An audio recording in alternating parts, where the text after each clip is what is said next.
It's an actual one instead of a retail.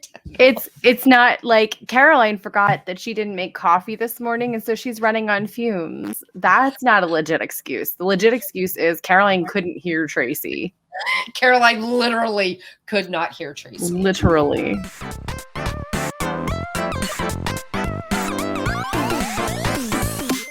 It's a new quarter.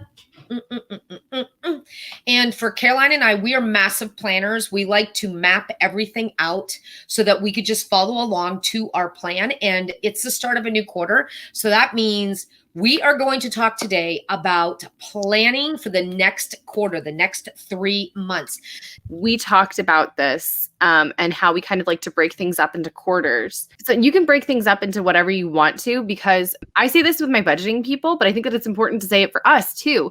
Like when we talk about like, it's, you know, if you want to save $10,000, that seems like such a big amount of money until you break it up into months. And then it's, you know, $830 a month. And that might still seem really big. So you break that up into weeks and it's like, that's $200 a week. That might still seem big, but what if you did something along the lines of like $70 a day? That seems more doable. That seems more digestible. And it's the same thing with our income goals. If your goal is to make $50,000 this year from your blog, okay, 50 is too difficult for me to break up. Let's do 36. Okay. If your goal is to make $36,000 from your blog, that's a huge amount of money until you break it up into months. And then it's $3,000. And it's like, that seems so much more doable. If you have $1,000 from ad revenue, if you have $1,000 from affiliate products, if you have $1,000 from sponsored posts or your own products, then that seems so much more achievable than saying, I'm going to make $36,000. It's like, oh crap. And then you break it up into these nice little digestible chunks. Yeah, and I love that. When you break it up into categories like Caroline just did, then you know exactly where to put your focus. So you could say, okay, I need to earn $1,000 from this revenue stream. So I'm going to do this, this, this, and this to boost up where I'm at right now. And then you can move on to the next and the next. And that just makes it easier instead of just randomly saying, I want to make this much money. Hopefully it happens before the end of the month. You need to put things into action. You need to have a strategic plan that you can then break down even more and say, okay, I want to make $500 this month from products. Number one, do I have enough products to make that much money? If I don't, then maybe I need to make another PDF and maybe I need to make another course. Or yes, I do have enough products. Then maybe I need to promote this course. Maybe I need to do a flash sale on my PDFs. Yeah. When you know what your goal is in that particular area, it makes it easier for you to come up with a plan of attack. And here's something else that I wanted to point out that I hadn't actually like put in. This is me saying I was a bad blogger. I was a bad blogger. And here's what I mean is I literally have been paying for Teachable. Maybe it was longer, or maybe it was 2016 when they first launched, because I got grandfathered in, guys, but I still pay $100 a month. However, that course platform has been so neglected. Why? Because I am a squirrel chaser. I am a shiny object chaser. I'm like, oh, there's something over here. Oh, there's something over here. Oh, we should do YouTube. Oh, we should do TikTok. Oh, we should do a Shopify store. And then, of course, I'm like, oh, but I have all of these courses inside of Teachable that are done, that are ready. I just haven't actually made the site pretty. And not just like made the site pretty. I haven't made it easy. Here, this is the words that I want you guys to think of. I have not made it easy for people to give me money. Oh. Boom. I heard that in a podcast and it was make it easy for people to give you money. And I was like, what does that even mean? And then I saw my Teachable platform and it was like the scales off of my eyes. I was like, oh, it is not easy for people to give me money on this platform. And so what would happen is I would have to like market individual courses or send them over to individual sales pages. And it's like, but if that sales page isn't done, what do I do? Nobody can give me money for this course because that sales page isn't done. I was making it hard.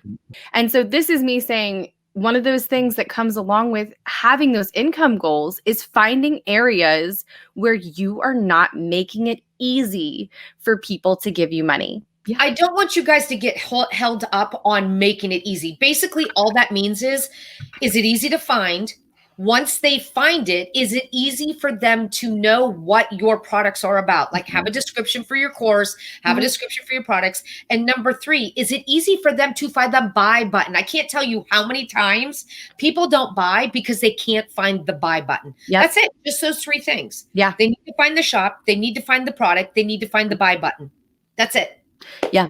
And I mean, I can rail against Teachable and how I find their sales pages are not the prettiest, and it irks me to my core. But at the end of the day, clear over clever. Every time. If I can just have, a bullet point description. Is this you? Imagine if you could. This course allows you to. And then in Teachable, they allow you, and I think that it's like this for Thinkific, Podia, and everything, where they can see like the bullet points of what it is that's included in the course. And that's all people need.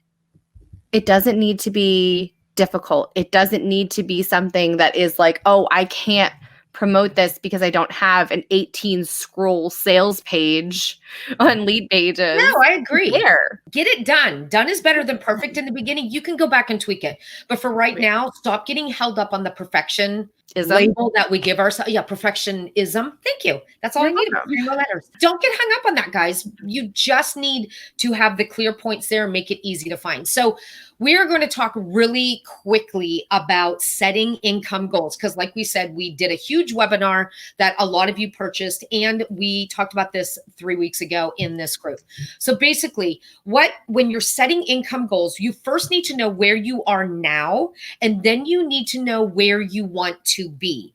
And once you know the start and the finish, then you can put in on the list exactly what you need to do to reach that goal. Create more products, make it easier for your people to buy, do more sales with your email list, grow your email list so you have more people to buy, to sell to, things like that.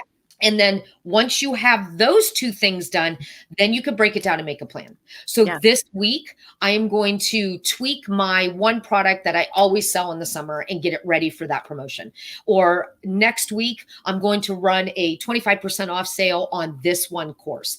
Whatever it is, give yourself that checklist in that goal area because you can't just set the goals. You need to make a plan. Oh, absolutely. You need to make a plan.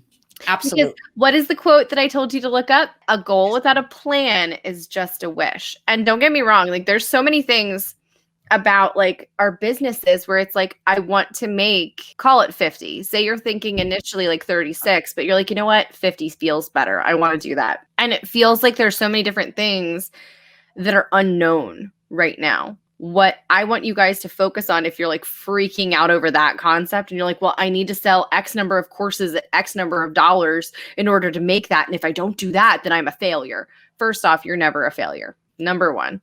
Number 2, I think that it's really important to kind of leave room for like inspiration to hit you. Oh, Like we had first off, this group is a pure example of that for both of us last year. The On Point Templates Club was exactly the same way. We never in a million years could have thought that this is going to be something that either one of us did, let alone together. There was a woman who I'd known about, I'd never purchased anything from. And then 3 days ago, I binged all of her content, bought something from her, and learned a new way to market something that I'd never heard of before. It was so fascinating because I'm like, this is something I never would have thought of. And now I have a bunch of different product ideas. It's the same general product, but it's a different way of delivering it that's easier and it doesn't cost an arm and a leg and all of these different things. And I'm like, I never would have thought about that. It wasn't even on my radar. And so if you're open to those kinds of things coming across your life and you're like, ooh, that's an idea. I could blank, blank, blank. And obviously it's not like you're stealing something. It's a deliverability method.